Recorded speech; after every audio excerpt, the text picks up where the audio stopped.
Hello everyone, स्वागत है आप सभी का आपके अपने यूट्यूब चैनल परीक्षा हॉल्ट 247 में। दोस्तों, जैसा कि आप जानते हैं, हम जेएसएससी सीजीएल को टारगेट कर रहे हैं और जेएसएससी सीजीएल के पेपर 1, पेपर 2 और पेपर 3 हर एक सेक्शन के लिए एक अच्छे कंटेंट के साथ आपको प्रिपरेशन करवा रहे हैं और आगे पूरा कंप्लीट करवाएंगे, प्रैक्टिस भी करवाएंगे। हर कुछ यहाँ पर होने वाला है। दोस्तों, अभी पेपर 2 के अंदर अभी खोरठा को जल्दी से कवर कर देंगे। 2 या 3 दिनों में पूरा का पूरा खोरठा का सिलेबस कवर हो जाएगा, केवल बचेगा व्याकरण। तो व्याकरण का थ्योरी चलेगा और साथ ही साथ लाइव फुल लेंथ टेस्ट होगा 100 क्वेश्चन का। दोस्तों, अभी छायर कहानी संग्रह में हम देखने वाले हैं नावा छोट जमींदार और देवता के खाए गेली डाकिन, यानी कि यही लास्ट कविता, यही लास्ट कहानी है। 2 कहानियां ही बचा है। छायर कहानी संग्रह में 10 कहानियां हैं, जैसा कि आप अभी तक अच्छे से जान चुके होंगे, जिसमें कि हम लोगों ने 8 कहानियों को देख लिया है। यह लास्ट 2 कहानियां बचा है, इसे हम लोग देखते हैं। नावा छोट जमींदार और देवता के खाए गेली डाकिन। नावा छोट जमींदार को समझने से, इस कहानी को पढ़ने से पहले पहले इसके बारे में अच्छे से जान लीजिए कि इस कहानी में 2 मुख्य पात्र हैं। एक तो जगन्नाथ चौधरी और दूसरा बलराम सिंह। कौन? एक जगन्नाथ चौधरी और दूसरा बलराम सिंह। जगन्नाथ चौधरी लगभग एक बुजुर्ग हैं, 80 वर्ष से ज़्यादा इनकी आयु है। और यहाँ पर क्या होता है, जगन्नाथ चौधरी राजतंत्र और प्रजातंत्र की तुलना करता है, कंपैरिजन करता है कि उस समय जब राजतंत्र हुआ करता था, राजा होते थे, जमींदार होते थे, अंग्रेज जमाने में की बातों को करते हैं राजतंत्र, और अभी के समय के लोकतंत्र प्रजातंत्र को, जिसमें कि यहाँ पर उस समय के राजा और अभी के मंत्री को यहाँ कंपैरिजन किया जा रहा है। और उस समय जिस प्रकार से प्रजा का शोषण होता था, जनता का शोषण होता था, उसी प्रकार से अभी भी शोषण होता है, बस शोषण करने का स्टाइल बदल चुका है। यही जगन्नाथ चौधरी बता रहे हैं लोगों को,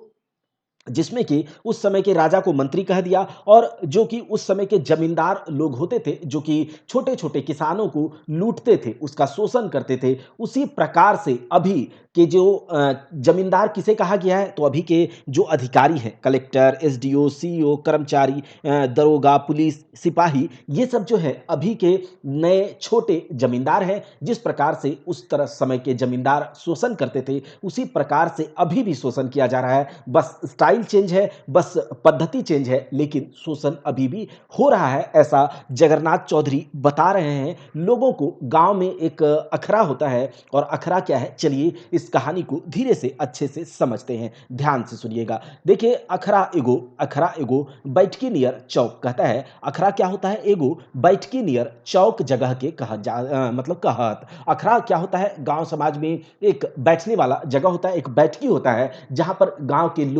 गांव समाज के लोग जो है शाम के टाइम पे, दोपहर के टाइम पे जब गर्मी होता है, तो अखड़ा में अगर पेड़ वगैरह रहा तो उसके नीचे बैठ करके बातचीत करते हैं, अपने सुख दुख को, अपने इधर-उधर की बातें करते हैं, खेलते हैं, वहाँ बैठ करके भ्रष्टाचार की बात, सरकार की बात और भी तरह-तरह की बातों को वहाँ पर बैठ करके करते हैं। बुजुर्ग लोग रहते हैं, जवान लोग भी रहते हैं, लड़के बच्चे भी वहाँ पर रहते हैं। तो उस प्रकार से अखड़ा होता है, और अखड़ा के बारे में तो अभी तक आप लोग जान ही गए होंगे, जहाँ पर कि अखड़ा में गाँव में जो कर्मा, सरहुल, टूसू परब, ये सब भी वहाँ पर किया जाता है। तो यही है अखड़ा। अखड़ा एगो बैठकी नियर चौक जगह के कहत, रौद दिने दिन दुपहरे हिंदे हुंदे ई घार ले ऊ घार ले निकली के जुमहत, यानी कि इस अखरे में रौद हो, या रौद का दिन हो, दोपहर हो, इधर उधर से इस घर से उस घर से निकल करके लोग वहां पर क्या होते हैं, जुटते हैं, बैठते हैं और बात करते हैं। अबरी दिन महनाए पराया सांझे के जुटहत, कहता है अभी इस समय पर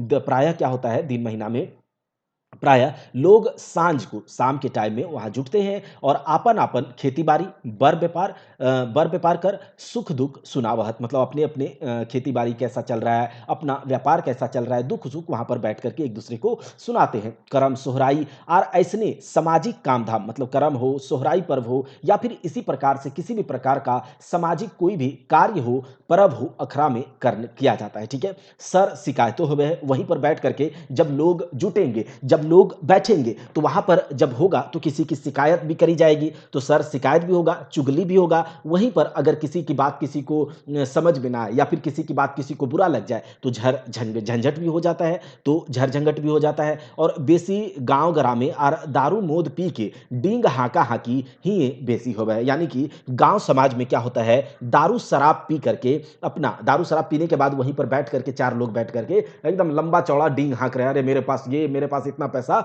वहाँ पर होता है। गाँव एक टोला पर पंचायतें यहाँ होवे है। कहता है गाँव टोला का पंचायत वगैरह पर पंचायत भी यहाँ पर होता है। एहे लेके सांझ के अखड़ा में जुटल रहत टोला पाड़ा क बूढ़ा जवान युवक। कहता है इसी प्रकार से सांझ के टाइम में अखड़ा में जुटा था टोला पाड़ा का, यानी कि टोला गाँव समाज के बूढ़ा जवान युवक सब कोई जुटा था और हिंदे हुंदे सर शिकायत टोला पाड़ा क देश दुनिया कर समाचार हेल, मतलब इधर उधर का टोला पाड़ा का सर शिकायत दुनिया का समाचार हेल और बादी उठल चर्चा भ्रष्टाचार कर। और इसके बाद क्या होता है, उन लोगों के बीच भ्रष्टाचार का बात उठता है, फैर उठल शोषण कर और फिर पटतैर मतलब जो पटतैर मतलब होता है उदाहरण तुलना होने लगा राजतंत्र का शासन व्यवस्था और प्रजातंत्र की शासन व्यवस्था का तुलना होने लगा। अब बैठा हुआ है, कुछ काम धाम है नहीं, तो बस कुछ भी चल रहा है चर्चा यहाँ पर। तो राजतंत्र और प्रजातंत्र का क्या होता है, शासन व्यवस्था का कंपैरिजन चलने लगता है लोगों के बीच में। कोई कोई राजतंत्र के बारे में अच्छा बोल रहा है तो कोई प्रजातंत्र को अच्छा बोल रहा है।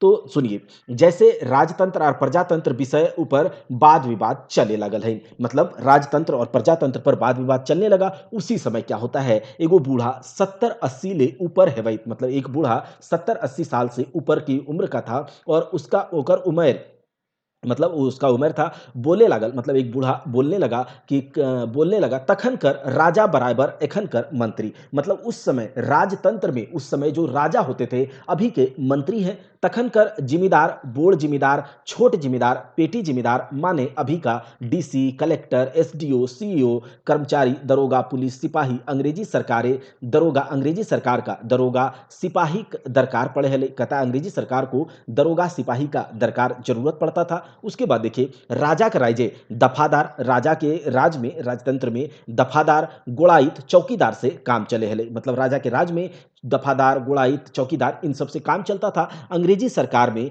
चौधरी सामंत गंजू महतो ओहदार टिकैत विकास कामे और सरकारी काम काजे अंग्रेज सरकार के मदद करे हले। मतलब अंग्रेजी सरकार के समय कोई चौधरी होता था, कोई सामंत होता था, गंजू, ये सब पोस्ट है कि अरे कोई गंजू बन चुका है, ठीक है, कोई महतो है, मतलब एरिया का महतो है, तो उसका इज्जत होता था। तो कहता है कि अंग्रेजी सरकार के कामकाज में वह मदद करने वाला था, मदद करे ऑनलाइन के पदवी रहे, मतलब अंग्रेजी सरकार के काम में मदद करने वाला ये सब पदवी था।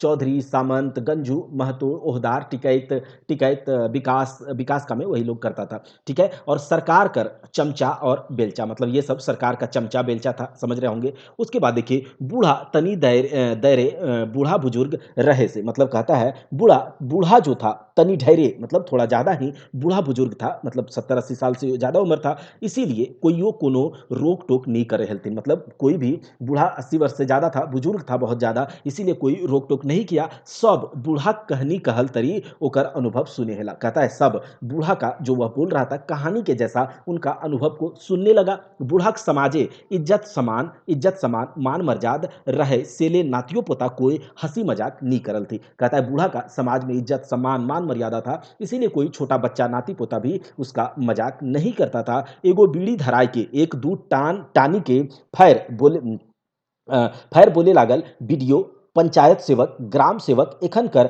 सरकार कर चमचा बेलचा लागत। अभी के समय का ये सब सरकार का चमचा है, जिस प्रकार से उस समय जमींदार लोग होते थे वही है। और तखन कर शोषण और अखन कर शोषण, मतलब उस समय जो शोषण होता था और इस समय के शोषण शासन में कोई फर्क नहीं है। तखन कर शोषण जुल्म कहा है, मतलब उस समय का शोषण जो था जुल्म कहाता था, लेकिन अभी का शोषण एखन कर शोषण जुर्माना कहता है। बस चीजें बदल गई हैं, स्टाइल बदल गई है, शब्द बदल गई है, बात वही है। माने दंड बिना दोष, यानी कि कोई दोष किए बिना जो दंड है वही जुर्माना है।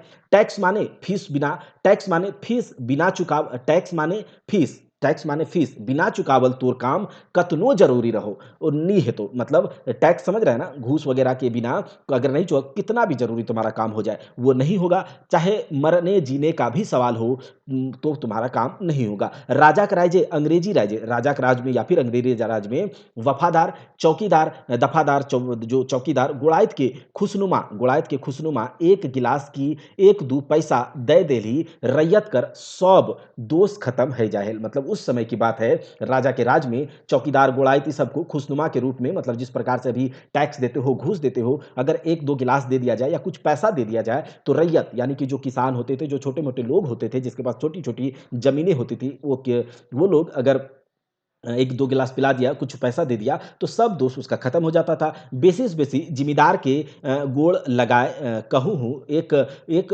कोहिया गुड़ चढ़ाए देली आ दोष खत्म हो जाए। मतलब उस समय क्या होता था, थोड़े से चीज़ों में काम चल जाता था, कहता ज़्यादा से ज़्यादा जमींदार के गुड़ लगाए में कभी कभी कहूँ कहूँ क्या होता है, गुड़ लगाए में जाए प्रणाम किया और थोड़ा सा क्या किया कि गुड़ वगैरह जो भी तुम्हारे घर में होता है वो चढ़ा दो तो तुम्हारा दोष खत्म। और ये दोष कौन सा है, गरीबी का। और ये दोष कौन सा है, कोई काम करवाना है तो चढ़ावा तो चढ़ाना ही होगा, वही वाला। अगर नहीं चढ़ाए तो तुम्हारा दोष, और अगर चढ़ा दिए तो तुम्हारा सारा दोष खत्म, काम हो जाएगा, यही वाला बात है। बूढ़ा फैर एगो बीड़ी धरावल और बोले लागल। बूढ़ा फिर से क्या होता है, एक बीड़ी धराता है और बोलने लगता है। तखन 10-5 रुपया जमींदार के सलामी देले गैर मजरवा। मतलब कहता है उस समय जमींदार को 10-5 रुपया जमींदार को सलामी, ये सलामी कौन सा है, वही गुड़ लगाने वगैरह रिश्वत, ठीक है, देले गैर मजरवा वकास्त आर जिरात जमीन 25-50 डिसमिल के डिसमिल की एकड़ो भैर बंदोबस्त करी दे हल्तिन। कहता है उस समय की बात है, जमींदार वगैरह को सलामी दे दिया, चाहे वह किसी भी प्रकार का जमीन हो, गैर मजरुआ हो, वकास्त हो, जिरात हो, जमीन किसी भी प्रकार का हो, 25-50 डिसमिल या फिर एकड़ भर का भी बंदोबस्त उस समय हो जाता था। एखन ऐसन जमीन बंदोबस्ती में कर्मचारी सीआई सीओ एसडीओ तय के सलामी नहीं घूस दिए पड़ा। कहता है अभी अगर उसी प्रकार की जमीन की बंदोबस्ती, आप जानते हैं ना, जमीन का रजिस्ट्री करवाने जाइए या फिर किसी जमीन का नाम लिखवाने जाना है या फिर किसी प्रकार का बंदोबस्ती अरेंजमेंट करने जाना है तो कर्मचारी सीआई हो, सीओ हो, एसडीओ हो, उन सबको सलामी नहीं घूस देना पड़ता है, रिश्वत देना पड़ता है। महीना 2 महीना साल 2 साल तक उखिन कर पाछू पाछू गुड़ैत रहे पड़न है। कहता है महीना 2 महीना साल 2 साल उनके पीछे पीछे घूमते रहना पड़ता है। तखन कर बंदोबस्ती जरूरती पर हेवेहेल सेले ओकर दाम और नाम सलामी तक तक में हेवेहेल। कहता है उस समय का जो बंदोबस्ती होता था, जरूरत पड़ने पर किसी का जरूरतमंद पर जरूरत होने पर होता था, इसीलिए वह सलामी तक ही सीमित रह जाता था। लेकिन अभी का जो बंदोबस्ती है, अभी का जो जमीन पर आप जानते होंगे भूमाफियों को, जो कि जमीन अपने पास कर लेते हैं, नाम करवा लेते हैं और उसको मनमाने ढंग में बेचते हैं, तो ये भूमाफियाओं का जो बंदोबस्ती है अभी के समय का, अभी क्या है, बाजार का हिसाब व्यापारी नियर मोल तोल करी के बेईमानी के डहरे है वह, मतलब बेईमानी से इन सब जो जमीन का बंदोबस्ती है उस प्रकार से होता है, इसीलिए उसका दाम जो है घूस हो गया है, घूस जैसा बदनामी से करल जाए, इसीलिए इन सब का बेईमानी का काम करोगे तो घूस वाला नाम हो गया है। ये सब छोट छोट जमींदार लगाहत, और ये सब जो है कौन, बीडीओ सीओ एसआई सीआई सब क्या है, दरोगा, ये सब कौन है, छोट जमींदार यहाँ पर। इसीलिए कहता है अभी के समय का नावा छोट जमींदार इस कहानी का टाइटल है। पहिले के जमींदार रैयत के बढ़वेले सलामिये में खुश है जा है। अब के जमींदार अपन बाढ़ा आगू दे कहत और पाछू रैयत के। पहले का जमींदार जो था वो रैयत को बढ़ा, चलो ठीक है ले जाओ, थोड़ा मोड़ा सलामी दे दिया, खुशनुमा दे दिया, हो जाता था खुश। लेकिन अभी का जमींदार अपना बढ़ावा देखता है, अपने आगू देखता है और दूसरे को पीछे। घूसो पेच देल बादहू, मतलब घूस पेच देने के बाद भी रैयत का काम राप साफ ना हो पारे। घूस वगैरह देने के बाद भी रैयतों का काम जो है अभी राप साफ नहीं हो सकता है, क्लियर नहीं हो सकता है। यदि रैयत दुगुना 3 गुना मुंहबंदी खर्च करे पारे तवे हेले ओकर काम सुविधा अनुसार हेतै। कहता है यदि रैयत 2 गुना 3 गुना मुंह मांगा अगर खर्च कर पाएगा तभी उसका काम सुविधा अनुसार होगा, और नहीं तो नहीं होगा। आर तो सब ई व्यापार मंडल बनी गेल हो। एजेंट ऊपर एजेंट, मतलब ये सारा का सारा भी क्या है, व्यापार बन गया है। एजेंट के ऊपर एजेंट के ऊपर एजेंट फीट हतु, मतलब एजेंट के ऊपर एजेंट है। जमींदार कर दुआर तक तय के जे जतना लय के कोनो बेस एजेंट के संग जातक ओकरे काम बनतई। कहता है कि एजेंट के ऊपर एजेंट फिट है अभी, जमींदार के द्वार यानी कि अभी का जमींदार कौन है? उन सब के जमींदार के द्वार तक जो जितना अच्छा एजेंट के साथ लेकर के जाएगा उसका काम बनेगा और ऐसे ही नहीं तो ऐसे ही बौड़ाई के घुरते-घुरते मतलब मर जाएगा। नहीं तो ऐसे ही बौरा करके देखो अगर अच्छे एजेंट से, अच्छे दलाल से यहाँ पर क्या है अच्छे दलाल से भेंट हो गया जिसका है थोड़ा-मोड़ा अप्रोच और बहुत सारे ऐसे भी दलाल होते हैं जो कि फेक होते हैं, जो फर्जी होते हैं, लेकिन वह आपका काम नहीं कराएँगे, भले आपको घुमाएँगे-फिराएँगे और आप घूमते-घूमते मर जाएँगे लेकिन आपका काम नहीं होगा। बूढ़ा बोलते-बोलते थाकी गेल रहे और साँस लय के एगो छोट जमींदार के पट तय दिए लागल। बूढ़ा क्या होता है बोलते-बोलते थक जाता है और साँस लेकर के एक छोट जमींदार और कौन-सा अभी का छोट जमींदार, अभी का कौन है? इसने बूढ़े जगन्नाथ चौधरी ने बता दिया है, उसका उदाहरण देकर के बोलने लगा। बूढ़ा जगन्नाथ चौधरी बोले लागल, "तखन बलराम सिंह थानाक दरोगा रहे।" यही बलराम सिंह जिसके बारे में हमने कहा इस कहानी का मुख्य पात्र ये और जगन्नाथ चौधरी, वही है बलराम सिंह थाना का दरोगा था। वो 10 दिन 15 दिन कहता है थाना का दरोगा था, वो 10 दिन 15 दिने गाँव-गाँव घुरतलो कहता है 10 दिन 15 दिन पर गाँव-गाँव घूमता है और घूमता था और फिर क्या करता था गाँवे-गाँवे चोरी-चमारी केस धारैतलू मतलब गाँवे-गाँव क्या होता था चोरी-चमारी का केस होता था, उसे पकड़ता था और जकर नाम उठतलै ओकर से मुठभेड़ हेले कहता है जिसका नाम उठता था उससे मुठभेड़ होने से 100-50 लेकर के जोर-जोर माई-बहिन के गारी दई के चली जात लो। कहता है जिसका नाम उठता था उससे 100-50 लेकर के क्या होता था माई-बहिन का गाली दे करके चला जाता था और उसके बाद क्या होता था जे असल चोर रहतिन ओकरा लई धमकाए के छोड़ी देहलेन कहता है जो असल चोर था उसको थोड़ा-मोड़ा धमका करके छोड़ दिया और बिन दोषी साउद सब के मतलब बिना दोषी साउद मतलब एक सीधे-साधे लोगों को उन सबको धारी बांधी के थाना हाजते मतलब जो बदमाश है, जो बदमाश प्रवृत्ति का है उसे तो केवल थोड़ा-मोड़ा धमका-वमका करेंगे, थोड़ा 100-50 लेकर के छोड़ दिया, लेकिन जो सीधे-साधे लोग हैं उसे बाँध करके थाना हाजत में ढुका देता था और ओकर पीछा छोड़वैया ओकर पीछा छोड़वैया जे जातला ओकर से 100-500 लेतल और थाना से छोड़ी देतल। कहता है उसके पीछे जो भी छोड़ने वाले जाते थे उससे 100-500 रुपया लेता था और थाना से छोड़ देता था। जो नहीं देता था उसके ऊपर इधर-उधर की केस को लाद कर झूठे केस को लाद कर उसे जेल में भेज दिया जाता था। नाना रकम ओकर नामे चोरी डकैती केस लदाए के मतलब अलग-अलग नाना रकम अलग-अलग प्रकार के चोरी डकैती का केस उस पर लाद करके क्या करता था बेचारा को बिना गुनाह के जेल में खटते रहता था। ठीक है? पैसा नहीं है, कुछ नहीं है उसको। ओकर परिवार के इतना सामर्थ नी रहतले मतलब उस परिवार को जो कि गरीब है, सीधे-साधे लोग हैं, उसके परिवार को इतना सामर्थ्य नहीं होता था कि उसके लिए केस लड़ के जेल से उसे बाहर करेंगे। ज़िंदगी भर बेचारा जेल खटते रहता था। अब इस प्रकार के सीधे-साधे लोगों को, निर्दोष लोगों को बिना घूस नहीं दे पाया तो ज़िंदगी भर बेचारा को जेल के अंदर खटवा देता था यह बलराम सिंह। तो बताओ इसका आह और इसका बददुआ इसको लगेगा कि नहीं? तो इस कहानी में यही दिखाया गया है। चलिए देखते हैं। बलराम सिंह दरोगा कर कहता है बलराम सिंह दरोगा का साठ-गाँठ जो है छोटका चोर-चुहार से लइके बोड़-बोड़ डकैत लूट-मार करे वाला बनिया व्यापारी से लइके बड़का-बड़का काला बाज़ारी धंधा करे वाला एनो संगे रहे। मतलब बलराम सिंह दरोगा का साठ-गाँठ छोटे-मोटे चोर-चुहार से लेकर के बड़े-बड़े डकैत लूट-मार करने वाले से बनिया व्यापारी से लेकर के बड़ा-बड़ा काला बाज़ारी धंधा करने वाले साथ भी था। सेठ मारवाड़ियों ओकर आगू-आगू रहलथिन और ऊ पाछू-पाछू सेठ मारवाड़ी भी उसके आगे-आगे रहता था और वो पाछे-पाछे घूमते रहता था। किस लिए? तो पैसा के लिए।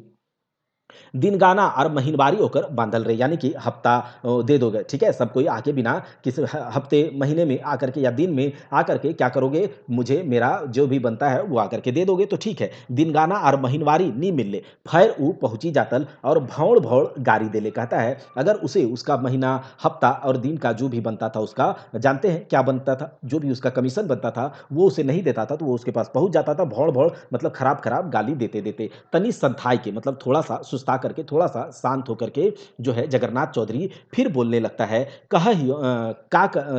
बोलने लगता है कि का कहियोन रे बाबू हामिन कर देखल और तुहिन कर सुनल कहता है कि क्या कहें बाबू हम लोगों का देखा हुआ और तुम्हारा सुना हुआ सरवा गरीबों दुखिया के नी छोड़ेन सतावेले कहता है वो सरवा यानी कि बलराम सिंह गरीबों दुखिया को नहीं छोड़ता था सताने के लिए और तैनको गुनाहे पीटी के पहले तो डर चढ़ाए देहलन कहता है थोड़ा सा भी गुनाह हो जाता था किसी से तो पहले गरीबों को सीधे साधे लोगों को पीट करके तो पहले उसे डर चढ़ा देता था उसके ऊपर और फिर डरा धमका करके 100-200 ले करके ही वहां से उठता था। चौधरी फिर बोलने लागल, चौधरी जगन्नाथ चौधरी जो है फिर बोलने लगता है, गाँवे घरी यदि कोई मोद दारू आपनो पियले बनावतल तो पता पावले ओकरो घार आबकारी पुलिस ले ले आनतलैन और डराय धमका के ओकरो से कुछ न कुछ वसूल करतलक उ दरोगा। कहता है कि चौधरी फिर बोलने लगता है कि अगर कोई अपने घर में भी मद दारू अगर अपने पीने के लिए भी बनाता था और उसका उसे पता चल जाता था तो आबकारी पुलिस यानी कि जो ये उत्पाद पुलिस होता है, ठीक है?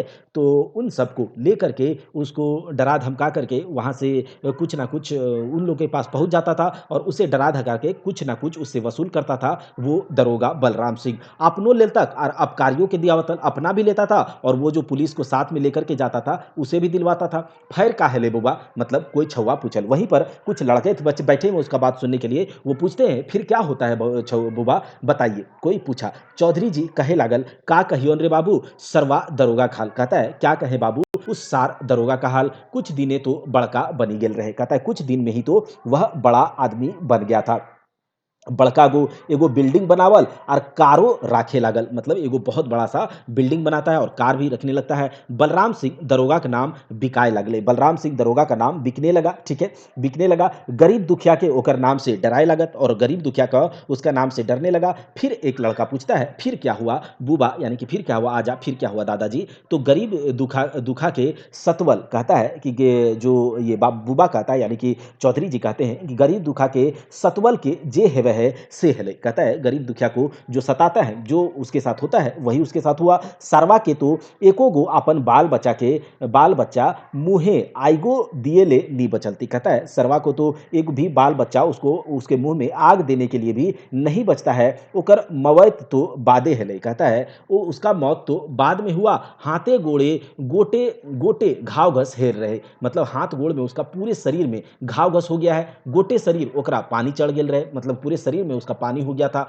ओकर बेटा पुतहु ओकर मोरल आगवे अपन कार गाड़ी के, मतलब उसका बेटा पुतहु जो है उसके मरने से पहले ही अपने कार गाड़ी के एक्सीडेंट में जहाँ तहाँ मर गए थे। बेचारा बेचारी बलराम सिंह दरोगा की बहू, मतलब बलराम सिंह की दरोगा की जो बहू थी, सब दिन घूस-पेच, लूट-खसोट, चोरी-चमारी पैसा से खूब शौक-मौज कर ले रही। मतलब अगर पाप के पैसा से खाओगे तो आपका भी वही हाल होने वाला है। तो कहता है कि करले रहिक बीतल दिन याद करी-करी कांदे हेलिक, और वो जो है उसकी वाइफ़ जो है अपने पिछले दिनों को याद कर कर के रोती है। रात भई गेल रहे से ले सब छौवा उठी-उठी अपन घर जाए लगला और बूढ़ा जगन्नाथो आखरा क्या होता है जानते हैं? आखरा ले उठी के आपन घर सूते ले चली गेल और बूढ़ा जगन्नाथ चौधरी भी अपने आखरा से उठ करके अपने घर सोने के लिए चले जाते हैं और आखरा सुन हो जाता है। यही था कहानी नावा छोट जमींदार, छोटी-सी कहानी थी। अब हम लोग आगे देखते हैं देवता के खाए गेले डाकिन। इस कहानी को हम लोग हिंदी अनुवाद ही देख लेते हैं और इसके बहुत मतलब इसको इसके जो भी एमसीक्यू होंगे आपसे सारे के सारे एमसीक्यू बन जाएँगे, ठीक है? सारे के सारे एमसीक्यू आपसे बनेंगे, बिल्कुल आपको परेशान नहीं होना है। तो यहाँ से क्या होगा, आज हम लोगों ने डाह नाटक कर लिया, चाभी-काठी नाटक कर लिया, उद्भासल कर्ण कर लिया, अजगर नाटक कर लिया, कहानी में हम लोगों ने छायर कहानी को कर लिया, ठीक है? और उसके बाद निबंध कर लिया, खोरठा निबंध, सोंद-माटी कहानी संग्रह कर लिया, साहित्य की अन्य विधाएँ कर ली और जो कविता संग्रह है उसको भी लगभग सारा खत्म कर दिया। केवल एक दामोदरी कुराय में 2-4 कविताएँ बची हैं, 2-3 दिनों में उसे कवर कर लेंगे। तो खोरठा का सिलेबस जो हमारा बहुत बड़ा सिलेबस है, वह अब खत्म होने को है। व्याकरण चलते रहेगा और साथ ही साथ फुल लेंथ टेस्ट चलेगा। अगर आप चैनल पर नए हैं तो चैनल को सब्सक्राइब कीजिएगा। पेपर 1 और पेपर 3 की भी इसी प्रकार से बहुत अच्छे कंटेंट के साथ मैं आपको विश्वास दिलाता हूँ, मैं जैसा आपको करवा रहा हूँ, मैं जिस प्रकार का कंटेंट के साथ आपको प्रैक्टिस करवाऊँगा या फिर जो आपको मैं करवा रहा हूँ, वो अगर आप करते हैं तो आपका एक सीट, अगर आप शिद्दत से आप अपने साथ अगर ईमानदारी के साथ ये सब करते हैं, तो आपका एक सीट सचिवालय सहायक में या फिर जेएसएससी सीजीएल के जो भी पोस्ट हैं, उसमें आपका एक सीट ज़रूर फिक्स होगा। यह मेरा दावा है। दोस्तों, देवता के खाए गेलई डाकिन, यह कहानी को हम लोग देखते हैं और इस कहानी में क्या है, ये कहानी देवता की, तो देवता कौन है? एक यहाँ पर एक व्यक्ति हैं निर्मल दास, और वह उसे देवता इसीलिए कहा गया है क्योंकि उनका व्यवहार बहुत ही अच्छा था। सीधे-साधे थे, ईमानदार थे, अंधविश्वास को नहीं मानने वाले थे। सामाजिक कल्याण जो भी सामाजिक कार्य होता था, उन सब कार्य में भाग भी लेते थे। उसमें क्या करते थे कि सहायता भी करते थे, सहयोग भी करते थे, इज़्ज़तदार थे। तो इस प्रकार से कहा गया कि वह एक देवता जैसे मनुष्य थे निर्मल दास। तो इस कहानी को हम लोग देखते हैं। इस कहानी के अगर मुख्य पात्र के बारे में बात करें, तो निर्मल दास और उनकी दूसरी पत्नी, यानी कि पहली पत्नी नहीं, दूसरी पत्नी निर्मल दास की पहली पत्नी का देहांत हो जाता है और चूंकि बुढ़ापा में इसका साथ सहारा कौन बनेगा, इस कारण से निर्मल दास बुढ़ापे के सहारे के लिए दूसरी शादी करती है और जिसका करते हैं जिसका नाम है शोभा रानी। निर्मल दास एक सकारात्मक व्यक्ति थे, यानी कि हर चीज में पॉजिटिव देखने वाले सरकारी अफसर थे, ऑफिस के बड़े बाबू थे, सीधे साधे ईमानदार कर्मठ, अंधविश्वास को नहीं मानने वाले, सामाजिक कल्याण के लिए जो सामाजिक कार्यक्रम होते थे उसमें भाग भी लेते थे,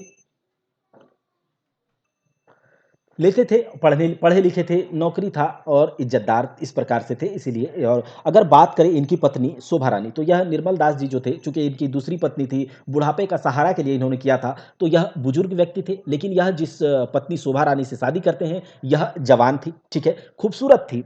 उसके बाद इनके अलग-अलग शौक थे, डिज़ायर थे, इन्हें अच्छे-अच्छे ज़ेवर-ज़ेवरात के शौक थे, घूमने-फिरने का शौक था, अलग-अलग चीज़ों को खरीदने का शौक था। तो इनका डिज़ायर जो था थोड़ा ग्लैमरस थी। एक समझ सकते हैं ये बूढ़े थे निर्मल दास और शोभा रानी जवान थी और इनका डिज़ायर जो था वह थोड़ा ज़्यादा था, ग्लैमरस लाइफ़ जीना चाहती थी, शान-ओ-शौकत भरी ज़िंदगी जीना चाहती थी, घूमना-फिरना चाहती थी, मार्केट, बाज़ार, मॉल, सिनेमा सब कुछ देखना चाहती थी। तो ये सब जो शौक है निर्मल दास जी इस अपनी पत्नी का शोभा रानी का पूरा नहीं कर सकते थे, नहीं कर पाते थे अपने बिजी शेड्यूल के कारण। इसीलिए शोभा रानी गलत रास्ते पर चली गई थी। चलिए इसको देखते हैं। तो शोभा रानी जो है अ अ, कौन थी? तो एक बंगाली युवती थी। कौन थी? बंगाली युवती थी और यह खोरठा भी बोलने जानती थी। अब बंगाली है तो खोरठा बंगाली तो जानेगी ही, तो खोरठा भी बोलने जानती थी, याद रखिएगा। बंगाली और खोरठा दोनों बोलती थी। अब चलिए निर्मल दास ने दूसरा विवाह अपनी पहली पत्नी के मरने के बाद बुढ़ापे के सहारे के लिए किया था। उसके बाद देखिए यह जब बुढ़ापे के सहारा के लिए किया, लेकिन जो शोभा रानी का यह जो डिज़ायर था, मैंने पहले ही बताया, जो इनकी इच्छा थी, जो इनका जो भी ग्लैमरस लाइफ़ जीने का, यह निर्मल दास इसे पूरा नहीं कर सकते थे अपने बिजी शेड्यूल के कारण। अब देखिए जाड़े का समय था, दिसंबर जनवरी यानी कि पूस माह का समय था, शाम यानी कि मुंह अंधेरा के समय निर्मल दास अपने घर अपने एक चेला हबीब के साथ पहुंचते हैं। आंगन में बैठकर 5-10 मिनट बात करते हैं और अपनी पत्नी शोभा रानी को आवाज़ देते हैं कि शोभा चाय लेते आओ, लेकिन वह नहीं निकलती है। वह अपने बचपन के क्लासमेट के साथ अंदर बैठी थी। बार बार चिल्लाने से वह गुस्सा होकर बाहर आती है और निर्मल पर ही चिल्लाने लगती है। चेला हबीब यह सुनकर चला जाता है। निर्मल जब अंदर आता है तो निर्मल दास ने अपनी पत्नी को उसके बचपन के सहपाठी के साथ हाथ में हाथ डाले हुए देख लिया था। यह सब देख करके उसे बहुत बुरा लगता है। वह तुरंत बाहर निकलता है और कुछ समय के बाद वापस घर लौटता है। तो निर्मल दास जी बुजुर्ग थे, उसकी पत्नी शोभा रानी जवान थी, डिज़ायर जो उनका था ग्लैमरस लाइफ़ जीने का था, तो यह इनकी ख्वाहिशों को, इच्छाओं को पूरा नहीं कर सकते थे। इस कारण से ये थोड़ी-सी दुष्ट प्रवृत्ति की कह सकते हैं या फिर अपना-अपना लाइफ़ है। चलिए बात करते हैं। निर्मल दास के पास अपनी दूसरी पत्नी की ख्वाहिशों को पूरा करने के लिए समय नहीं था, इसीलिए शोभा रानी दूसरे मर्दों के साथ जैसे कि सिंह जी, चौधरी जी, बनर्जी बाबू, इनके साथ बाज़ार भी घूमने चली जाती थी। यह सब देख कर के निर्मल बाबू जी जो थे थोड़े परेशान होते थे और इनको लगता था ये इज़्ज़तदार व्यक्ति थे, लेकिन यह जिनसे शादी किया है इसकी पत्नी दूसरे-दूसरे मर्दों के साथ घूमने चली जाती थी, सिनेमा देखने चली जाती थी, कपड़े-लत्ते खरीदने चली जाती थी, मॉल घूमने चली जाती थी, जिस कारण से कि इनका इज़्ज़त मिट्टी में मिल गया था। शोभा रानी ने निर्मल दास जी के इज़्ज़त को पूरी तरह से मिट्टी में मिला दिया था। अब निर्मल दास जो थे, वह नौकरी से रिटायर होते हैं। जब रिटायरमेंट का जो पैसा आता है, शोभा रानी ने उससे गहने बनवा लिए, बच्चों के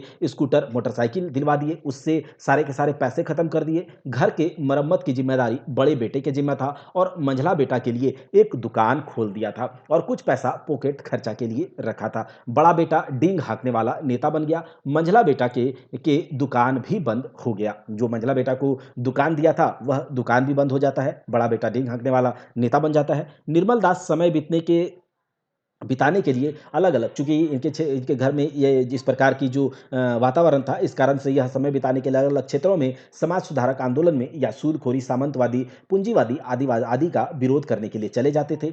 अब देखिए धीरे-धीरे निर्मल दास जी का धीरे-धीरे क्या होता है, शोभा रानी का भी उम्र ढलने लगा और उसके भी बाल पकने लगे। तब उसे एहसास होता है कि उसने अपने पति का कई रूपों से शोषण किया था और उनका नाम खराब किया था। तब वह इसका प्रायश्चित करना चाहती है, इसीलिए वह भी अलग-अलग सोसाइटी, सम्मेलन आदि में भाग लेने लगी, लेकिन वहाँ भी उसे लोगों के द्वारा तृष्णा, अपमान का सामना करना पड़ा। लोग अक्सर उसे कहते थे कि उसने अपने पति की मान मर्यादा को मिट्टी में मिला दिया और एक देवता रूपी इंसान को खा गई यह डायन। यह सब बातें अनसुना कर शोभा रानी यह सोचती थी कि शायद उसके कर्मों का यह फल है। तो यही था देवता के खाए गए डाकिन। इससे जो भी एमसीक्यू बनेंगे, सारे के सारे एमसीक्यू हमसे बन जाएँगे। हम लोगों ने जो छाया कहानी संग्रह है, इसके सारे के सारे कहानियों को कर लिया है। इसके पीडीएफ को अगर आपको डाउनलोड करना है, तो हमारे टेलीग्राम चैनल परीक्षा हॉल्ट 247 टेलीग्राम चैनल पर से जुड़ जाएँ। वहाँ से इसके पीडीएफ को डाउनलोड कर लीजिएगा और उसके बाद जब हम लोग लाइव टेस्ट लेकर के आएँगे, अब क्या बचा है, केवल और केवल बचा है दामोदर कुराय का 2-4 कविता बचा है, उसे कवर करने के बाद हमारा खोरठा का जो मेन पोर्शन है, वो खत्म हो गया। बचा क्या? ग्रामर बचा और उसके बाद पेपर 3 में जो झारखंड जीके है, जो जनरल नॉलेज है, जनरल साइंस है, सब कुछ बहुत अच्छे कंटेंट के साथ कवर करवाएँगे और फुल लेंथ टेस्ट भी करवाएँगे। अगर आप चैनल पर नए हैं, तो चैनल को सब्सक्राइब करके बेल आइकन को दबाइए। दोस्तों और अपने दोस्ताइन में परीक्षा हॉल 247 को ज़्यादा से ज़्यादा शेयर कीजिए। जय हिंद, जय भारत। मिलते हैं।